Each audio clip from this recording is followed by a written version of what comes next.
Olá, bom dia, graça e paz, louvado seja Deus. Tudo bem com você? Tudo bem com sua família? Espero que tudo esteja bem. 1 Reis, capítulo 10 e o verso 14, as riquezas de Salomão. Isso contempla também 2 Crônicas, capítulo 1 e também 2 Crônicas, capítulo 9. Diz o texto: o peso do ouro que se trazia a Salomão cada ano era de 666 talentos de ouro, além do que entrava dos vendedores e do tráfico dos negociantes, e de todos os reis da Arábia e dos governadores da terra. Fez o rei Salomão 200 paveses de ouro batido, 600 ciclos de ouro mandou pesar para cada pavês. Fez também 300 escudos de ouro batido, 3 arretéis de ouro mandou pesar para cada escudo. E o rei os pôs na casa do bosque do Líbano. Fez mais o rei um grande trono de marfim e o cobriu de ouro puríssimo. O trono tinha 6 degraus. O respaldar do trono ao alto era redondo, e de ambos os lados tinha braços juntos ao assento e 2 leões junto aos braços. Também 12 leões estavam ali sobre os 6 degraus, um em cada extremo desses. Nunca se fizera obra semelhante em nenhum dos reinos.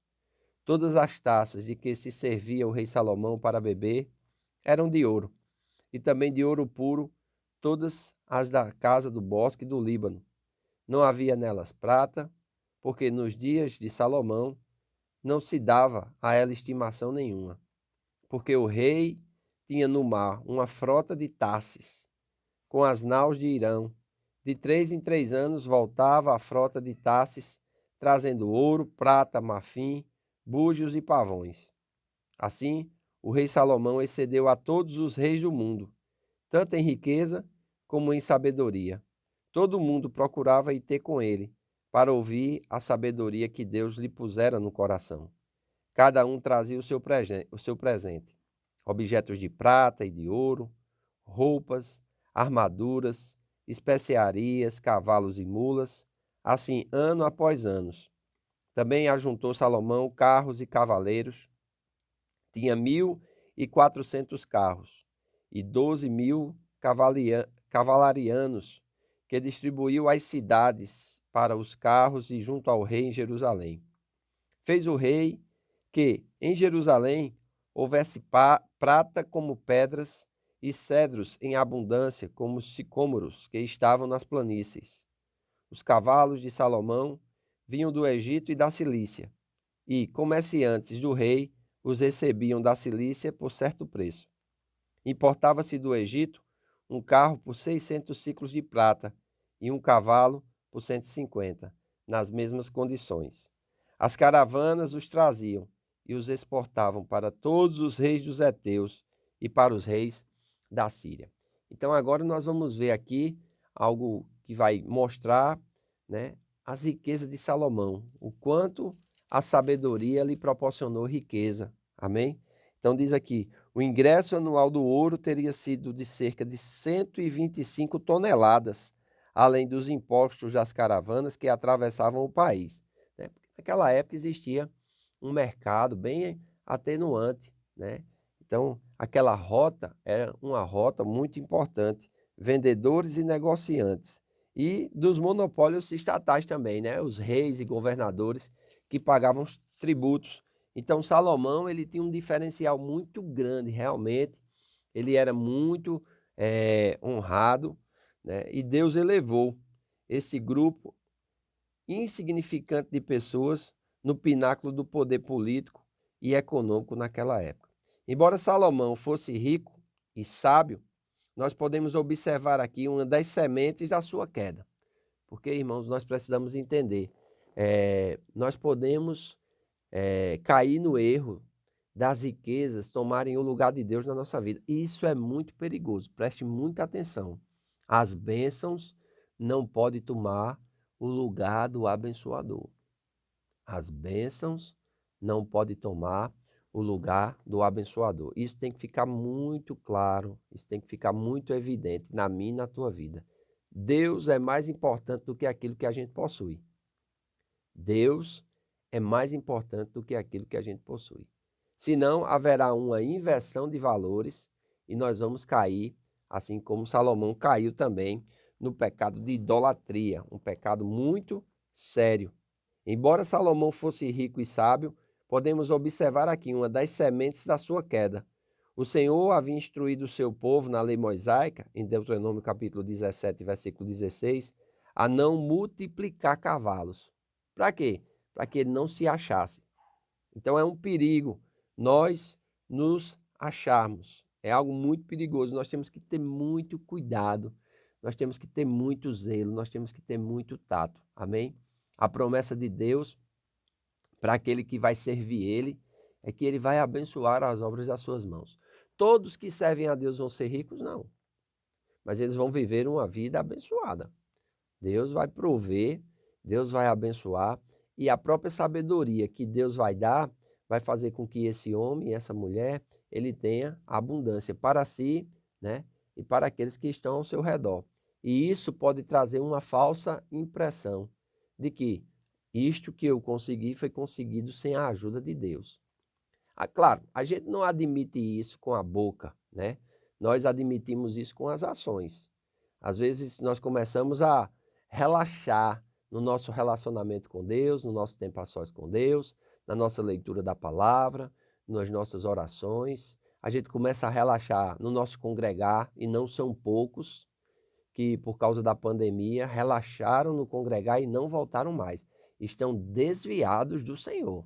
Eu não digo desviados da igreja, não, é desviados de Deus mesmo. Pessoas que não leem a Bíblia, pessoas que não oram, pessoas que não exercem o amor, não perdoam, pessoas que não são, congregam fielmente, não servem na igreja, ou seja, o propósito e a vocação de Deus está adormecido na vida dessas pessoas, né? Pessoas que não dizimam mais, não ofertam mais, o dinheiro que ganham elas usam para o seu próprio prazer, elas usam para seus próprios interesses, pode ser até mesmo somente para suprir suas necessidades. Elas não compartilham daquilo que ganham, elas não ofertam daquilo que ganham. Elas comem tudo, elas absorvem tudo. E isso não imediatamente, mas a longo prazo vai trazer um prejuízo muito grande. Além de que tem as pessoas que estão ao seu redor, seus familiares, seu cônjuge, seus filhos, que vão ser comprometidos por aquela sua falta de compromisso para com Deus e sua obra. Então nós precisamos ter muito cuidado quando o Senhor começa a abençoar as obras das nossas mãos, quando o Senhor começa a trazer benefícios para a nossa vida, nós não podemos nos esquecer de onde veio esse benefício, para que não venhamos a nos esquecer do autor das bênçãos. O autor das bênçãos é mais importante do que as bênçãos dadas. Amém? Então nós precisamos ter muito cuidado com isso. Lembre-se, o reino de Deus, a justiça de Deus tem que estar em primeiro lugar na vida do cristão. Se o reino de Deus e a justiça de Deus não estiver em primeiro lugar na vida do cristão, ele está comprometendo a sua vida com Deus, ele está se desviando dos caminhos do Senhor. Amém? Jesus disse: busque em primeiro lugar o reino de Deus e a sua justiça. Aquele que não conheceu o pecado, Deus o fez pecado por nós, para que nele fôssemos feitos justiça de Deus. Então, nós só podemos, vamos dizer assim, exercitar a vida cristã se entendermos que estamos em Cristo. Se não entendemos que estamos em Cristo e por causa de Cristo nós desfrutamos do que desfrutamos, nós vamos comprometer o nosso relacionamento com Deus e isso vai comprometer também o nosso relacionamento com os nossos pares, irmãos, amigos de trabalho, pessoas com quem nós nos relacionamos. Isso pode prejudicar muito nosso testemunho, nossa vida, nossa caminhada cristã. Então seja sábio, amém? Nós vamos ver agora a partir do capítulo 11, né? Quanto Salomão caiu. Por quê? Por causa da vida que ele conseguiu conquistar. Ele esqueceu do Senhor. Ele começou a idolatrar outros deuses. Como é que pode, né, irmãos? E se isso aconteceu com Salomão, Amado, pode acontecer comigo, pode acontecer contigo, e nós precisamos, amém? Vigiar e orar.